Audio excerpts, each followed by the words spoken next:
24 years. Since 1998, Toy.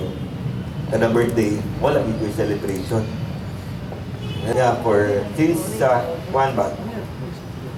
For 24 years, never had celebrated birthdays. And you know what, I tried to calculate, bugog na bugmat na. Nagmayon ko, 23. Karoon ko rin kay City na ko. So, 23 plus 23 rin mo, 46 plus 1. So, half and 1 year of my life. Grabe ba, trabaho? Ha?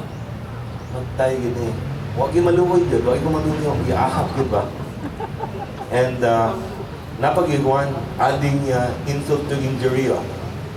Ang anak ni Atty. Cobillo, Chief, oh, how old are you?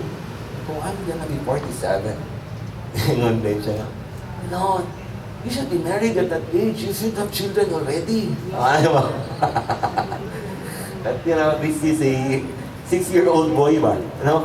Hindi kayo. But, I just hope it be, sooner not later. Natiguang na po, Chip. Daga na po tayo kung buong Chip yun. And yeah, really, that's what I found out. 23 plus 22, that's 46 plus 1, that's 47. But anyway, I thank you to those who have greeted. Thank you, Kaayo.